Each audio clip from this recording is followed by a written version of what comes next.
Hi friends, welcome to my channel. இன்றைக்கி நம்ம சேமியா உப்புமா வேர்க்கடலை சட்னி தான் பண்ண போகிறோம். வாங்க வீடியோக்குள்ளே போகலாம்.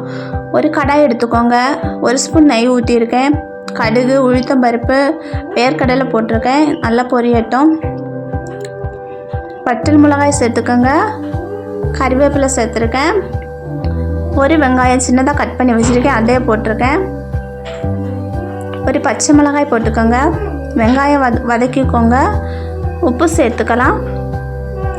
வெங்காயம் வதங்கிடுச்சு.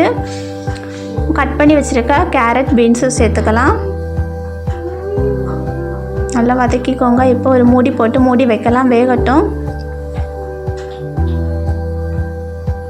வெந்துடுச்சு. நமக்கு தேவையான அளவு தண்ணி ஊற்றிக்கலாம். நான் 2 டம்ளர் தண்ணி ஊற்றியிருக்கேன். உங்களுக்கு தேவையான அளவு தண்ணி ஊற்றிக்கோங்க. தண்ணி கொதிக்கட்டும். கொதி வந்துடுச்சு. இந்த டைம் சேமியா சேர்த்துக்கலாம். சேமியா சேர்த்து நல்லா கிளறி விட்டுக்கோங்க. சேமியா வேகட்டும். மூடி போட்டு மூடி வச்சுக்கோங்க. இந்த டைம் வேர்க்கடலை சட்னி பண்ணலாம்.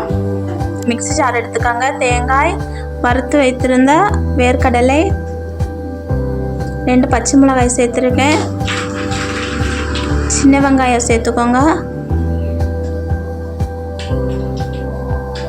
கொஞ்சமாக ஜீரகம் சேர்த்துக்கோங்க. கறிவேப்பிலை சேர்த்துக்கோங்க. நல்லா அரைச்சி எடுத்துக்கலாம். ஒரு பவுலுக்கு மாற்றிக்கலாம். இப்போ தாளிப்பு கொடுக்கலாம்.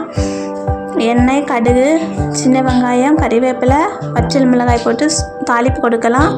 வேர்க்கடலை சட்னி ரெடி ஆயிடுச்சு. சேமியா கொஞ்சம் கூட குழையாமல் உதிரியாக வெந்து வந்துடுச்சு பாருங்கள். நல்லா கலந்து விட்டுக்கோங்க. இந்த டைமில் உப்பு இருக்கான்னு செக் பண்ணிக்கோங்க. நல்லா உதிரியாக இருக்குது பாருங்கள். இந்த டைமில் நம்ம தேங்காய் போட்டுக்கலாம். துருவி வச்சுருக்க தேங்காய் போட்டிருக்கேன். நல்லா மிக்ஸ் பண்ணிக்கோங்க. இவ்வளோ தாங்க, ரொம்ப சுவையான சேமியா உப்புமா ரெடி ஆகிடுச்சு. இது கூட வேர்க்கடலை சட்னி வச்சு சாப்பிடுங்க, ரொம்ப டேஸ்டியாக இருக்கும். ட்ரை பண்ணுங்கள். வீடியோ பிடிச்சிருந்தா லைக் பண்ணுங்கள், ஷேர் பண்ணுங்கள், கமெண்ட்ஸ் பண்ணுங்கள். நம்ம சேனலை சப்ஸ்கிரைப் பண்ணுங்கள். தேங்க்ஸ் ஃபார் வாட்சிங்.